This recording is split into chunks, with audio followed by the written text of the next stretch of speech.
आज के इस सेशन में हम लोग लिखेंगे प्राचीन भारतीय इतिहास के स्रोत, जो कि परीक्षा की दृष्टि से बहुत महत्वपूर्ण है। इसे हम लुसेंट के बुक से कवर करेंगे। इसमें पहला है भारत का इतिहास। यहाँ से हम शुरू करते हैं। आइए, दिख रहा है उत्तर में हिमालय से लेकर दक्षिण में समुद्र तक फैला यह महाद्वीप भारतवर्ष के नाम से ज्ञात है।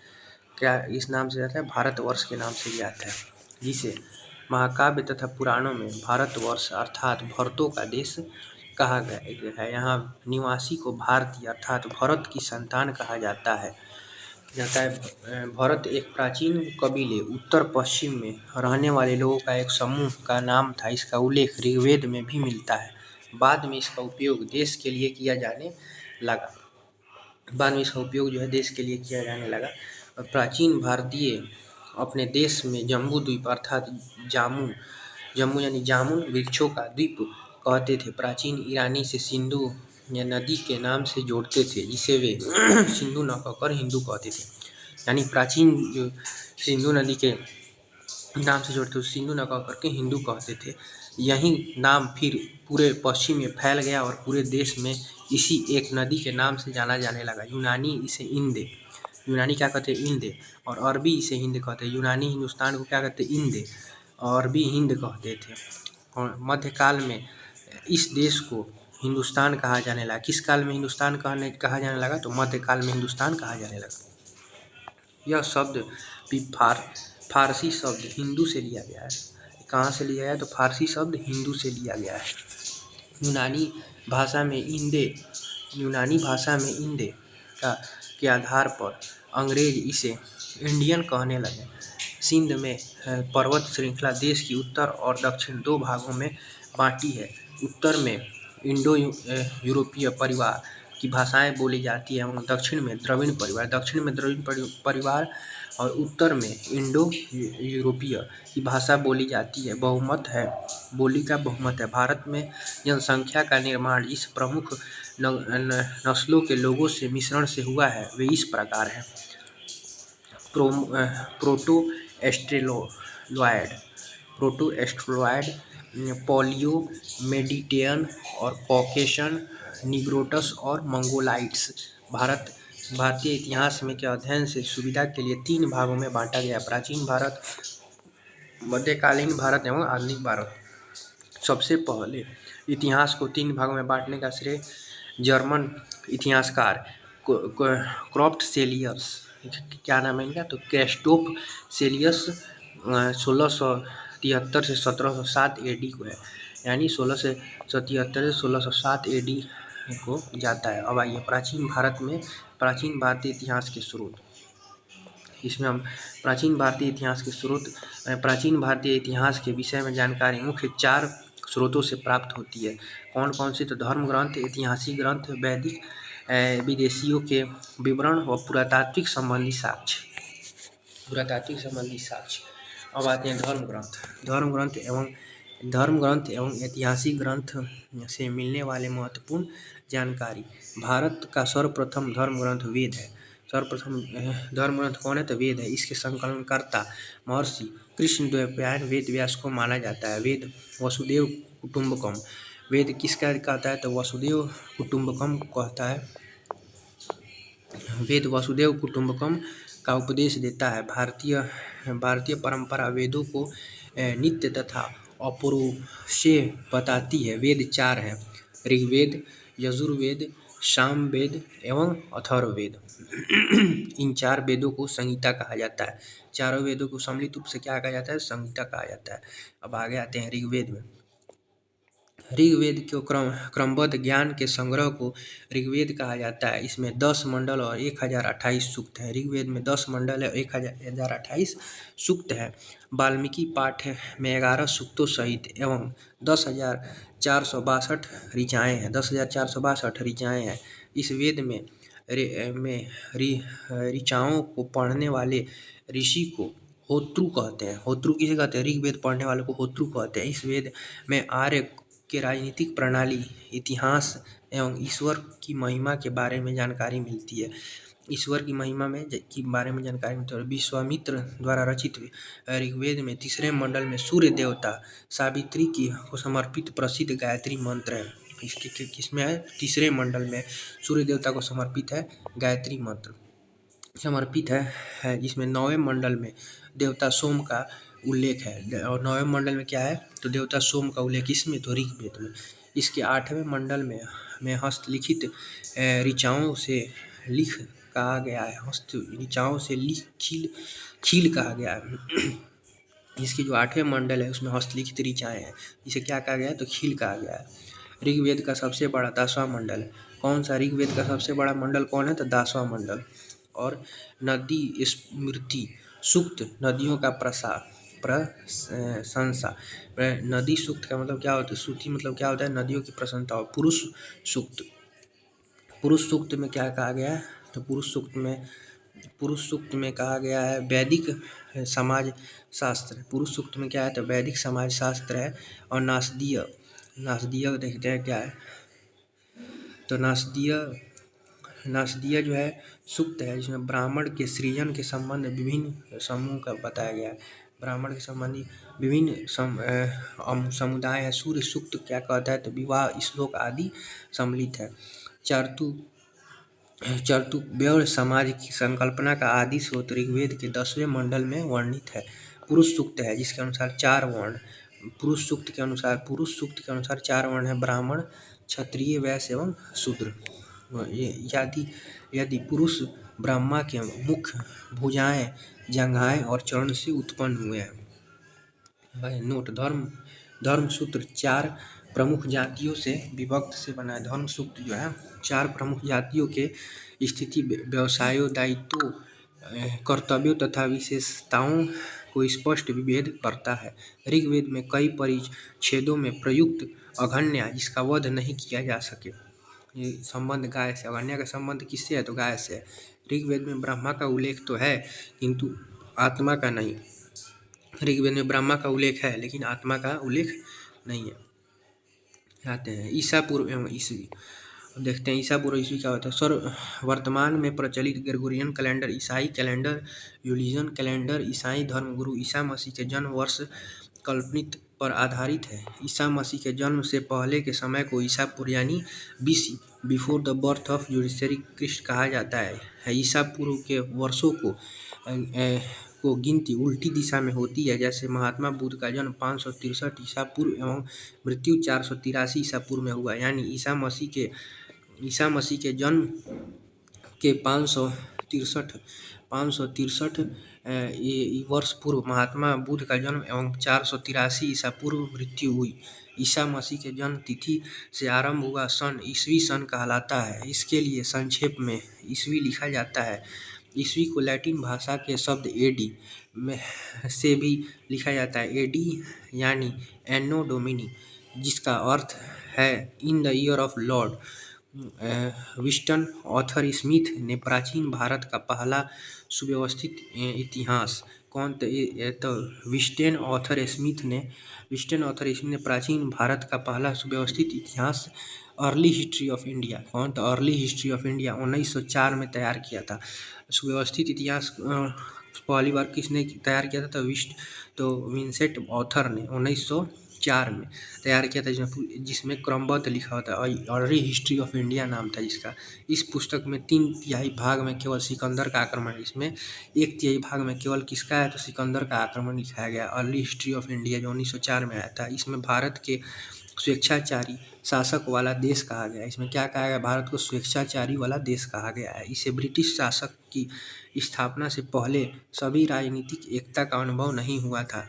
उन्होंने लिखा है, वस्तुतः भारतीय इतिहासकारों का सरोकार शासन के एक मात्र स्वरूप तानाशाह से ही था। यानी आपस में लड़ते झगड़ते रहते थे। जो ताकतवर होता था वो दूसरे को कब्जा कर लेता राज्य को।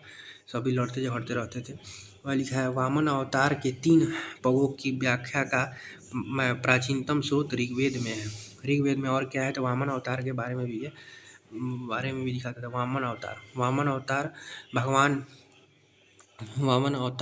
भगवान वामन श्री हरि के पहले और अवतार थे जो मानव के रूप में प्रकट हुए थे। अपने पिता कश्यप, उनके पिता कौन थे? कश्यप ऋषि, एवं माता अदिति थी।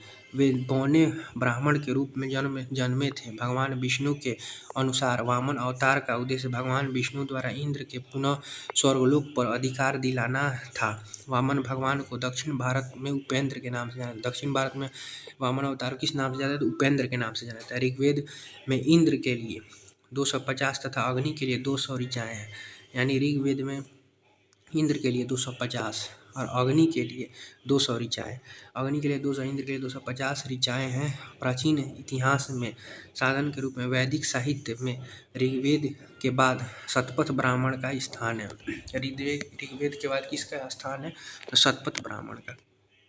फिर से है यजुर्वेद। यजुर्वेद के पाठ के लिए मंत्रों तथा यजुर्वेद पाठ के लिए मंत्रों तथा बलि के समय अनुपालन के लिए नियमों का संकलन यजुर्वेद कहलाता है। इसके पाठ्यकर्ता को अधर्यु कहते हैं। यजुर्वेद के पाठ्यकर्ता को क्या कहते हैं? तो अधर्यु कहते हैं। अब आते हैं अगले पेज पे। अगले पेज पे हैं, आ गए हम अगले पेज पे लिखते हैं यजुर्वेद। यजुर्वेद में यज्ञों के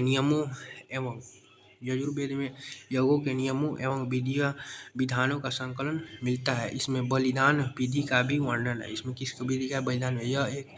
यह एक ऐसा वेद है जो गद्य एवं पद दोनों में, गद्य एवं पद दोनों में कौन सा वेद है? तो यजुर्वेद। यजुर्वेद गद्य एवं पद दोनों में है।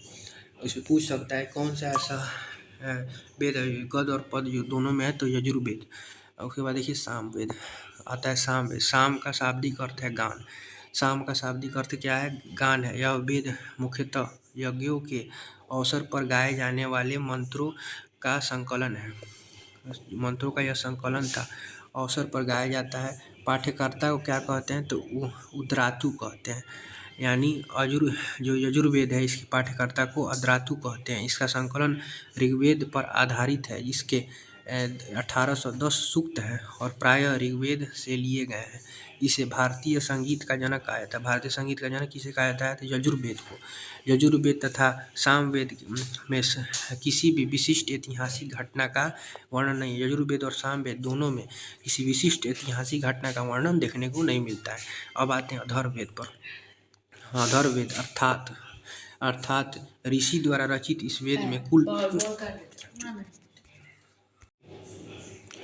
अथर्ववेद द्वारा रचित एक वेद कुल 731 मंत्र तथा लगभग 6000 पद है। इसमें कुछ कुल मंत्र ऋग्वेद मंत्रों भी प्राचीनतम हैं। औषधों का उल्लेख सबसे पहले अथर्ववेद में मिलता है। ऐतिहासिक दृष्टि से अथर्ववेद का महत्व इस बात से है कि इसमें सामान्यतः मनुष्यों के विचारों तथा अंधविश्वासों का विवरण मिलता है। किसमें? तो अथर्ववेद में। पृथ्वी सूक्त अथर्ववेद का प्रतिनिधि सूक्त माना जाता है। इसमें मानव जीवन के सभी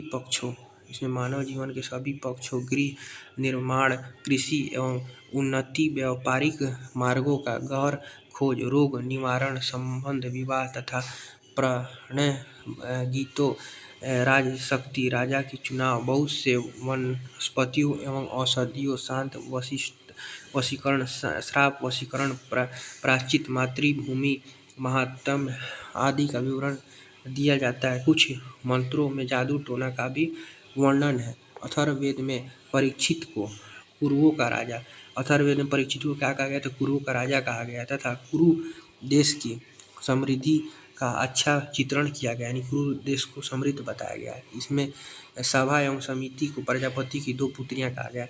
इसमें अथर्ववेद में क्या कहा गया? तो सभा और समिति को प्रजापति की 2 पुत्रियों की संज्ञा दिया गया है। पुत्री कहा गया है। वेदों की कई शाखाएं हैं जो वैदिक अध्ययन और व्याख्या से जुड़े विभिन्न दृष्टिकोण का प्रतिनिधित्व करती हैं। सकल शाखा ऋग्वेद से जुड़ी एकमात्र जीवित शाखा है। यजुर्वेद को शुक्ल यजुर्वेद और कृष्ण यजुर्वेद 2 भागों में बांटा गया। यजुर्वेद को कौन भाग में बांटा गया था? शुक्ल यजुर्वेद और कृष्ण यजुर्वेद। और मध्याह्न और कांडव शुक्ल यजुर्वेद अथवा वाजपेय संहिता की शाखाएं हैं। कृष्ण यजुर्वेद से जुड़ी शाखाएं हैं कांडक और करिष्ठल, मैत्रेयी और तैत्तिरीय भी, कौमुद, रामायणीय एवं जैमितीय या तलवाकार सामवेद की शाखा है अर्थात वेद की शाखाएं शैतक और पैपवाद हैं। नोट: सबसे प्राचीनतम वेद ऋग्वेद और सबसे बाद का वेद अथर्ववेद है। अब ब्राह्मण, आरण्यक एवं उपनिषद के बारे में पढ़ते हैं। संहिता से स्पष्ट होता है कि संहिता से स्पष्ट ब्राह्मणों, आरण्यकों तथा उपनिषद का स्थान है।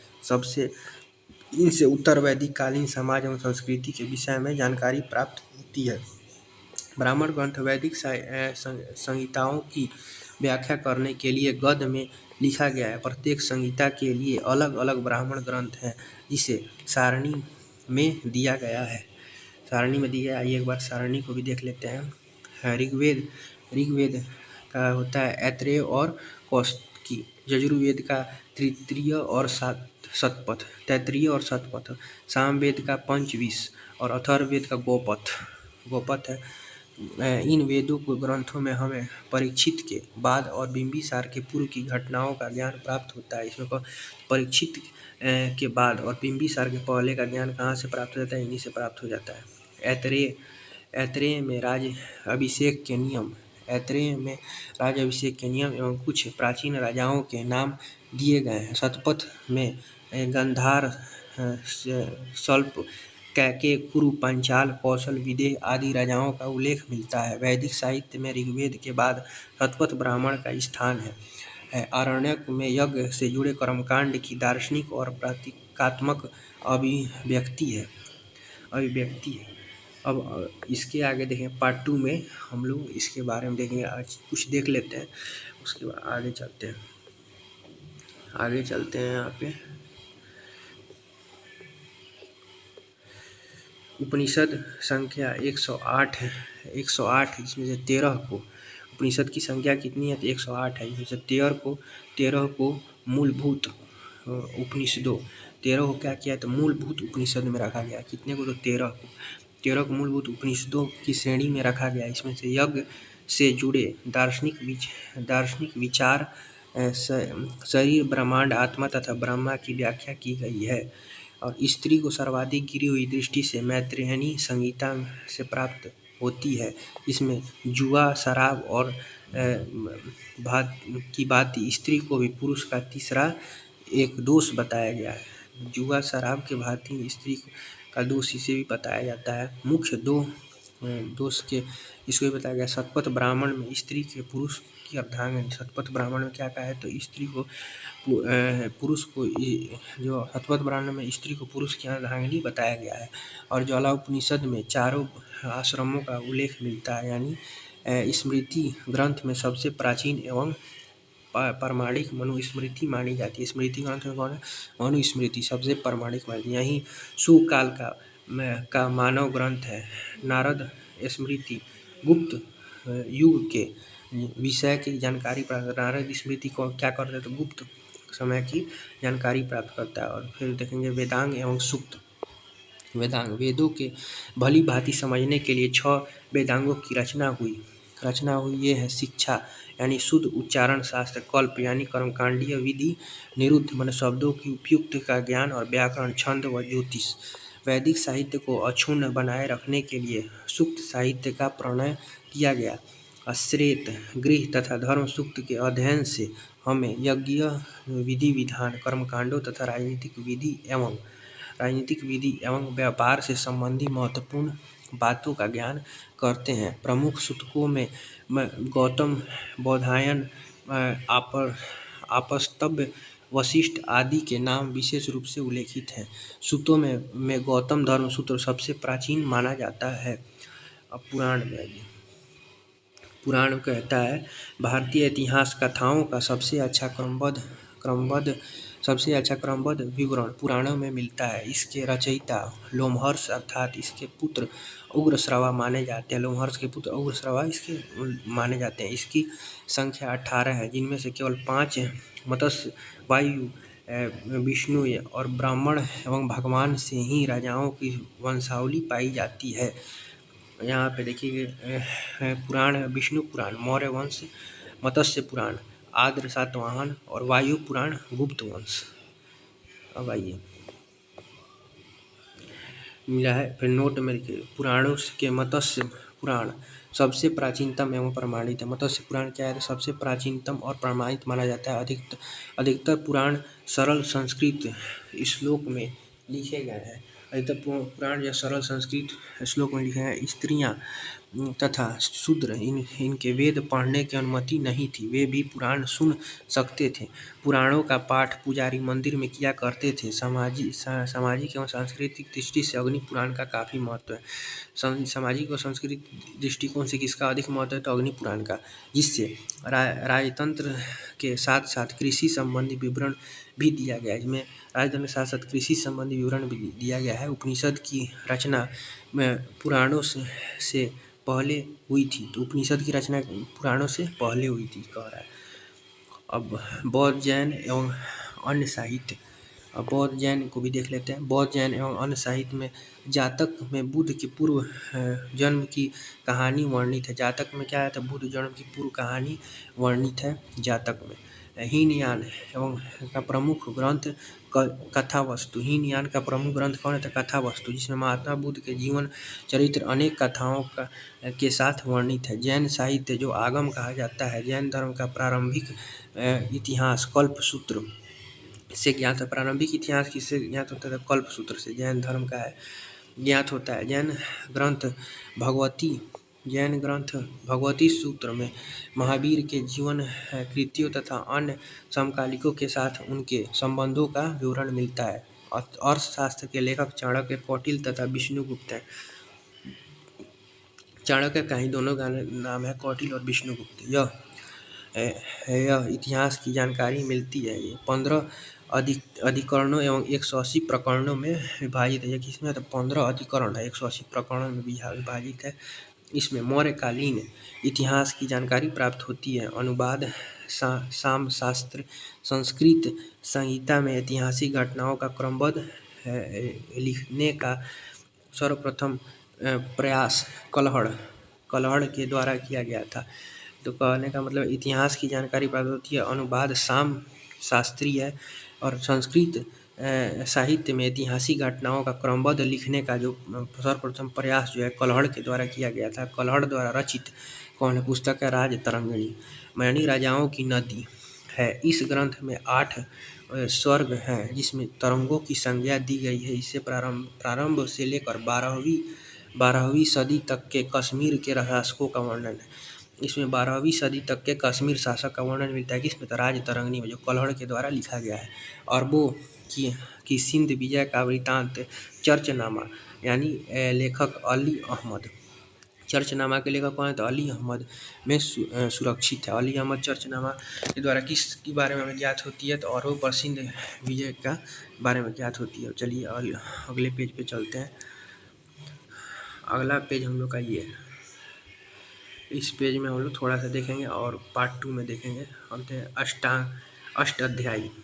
अष्टाध्यायी यानी अष्टाध्यायी संस्कृत भाषा व्याकरण की प्रमुख पुस्तक के लेखक जो है अष्टाध्यायी संस्कृत भाषा के व्याकरण लेखक जो है पाणिनि है। अष्टाध्यायी के लेखक कौन है पाणिनि। इसने मौर्य के पहले का इतिहास तथा मौर्य युगीन राजनीतिक अवस्था की जानकारी मिलती है। मौर्य युगीन इतिहास और मौर्य प्रशासनिक अवस्था की जानकारी हमें यहाँ से मिलती है। अष्टाध्यायी में पहली बार लिपि शब्द का प्रयोग किया गया। पहली बार लिपि शब्द का कहाँ प्रयोग किया गया है तो अष्टाध्यायी में सबसे पहले लिपि शब्द का प्रयोग किया गया है। अष्टाध्यायी में सबसे पहले लिपि शब्द का प्रयोग देखने को मिलता है। और कात्यायन की गांगी संहिता तथा ज्योतिष ग्रंथ है। फिर भी इसमें भारत पर होने वाले यौन आक्रमण का उल्लेख मिलता है। यानी कात्यायन की गांगी साहित्य एक ज्योतिष ग्रंथ है, फिर भी यौन आक्रमण का इसमें उल्लेख देखने को मिलता है। पुष्यमित्र सुग के पुरोहित थे। इनके महाभाष्य में सुगों के इतिहास का पता चलता है। महाभाष्य कौन थे? तो पतंजलि के लेखक हैं पतंजलि, जो पुष्यमित्र सुग पुरोहित थे, जिनके महाभाष्य इनका लिखा हुआ है। अब विदेशी यात्रियों से मिलने वाले मुख्य जानकारी पार्ट 2 में हम लोग देखेंगे। तब तक के लिए धन्यवाद। अगर आपको जानकारी अच्छी लगी हो तो हमसे जुड़े रहिए और पार्ट 2 साथ में जुड़े रहिए और सफलता प्राप्त कीजिए। पार्ट 2 में पूरा चैप्टर कंप्लीट हो जाएगा, उसके बाद फिर अगले चैप्टर को देखेंगे।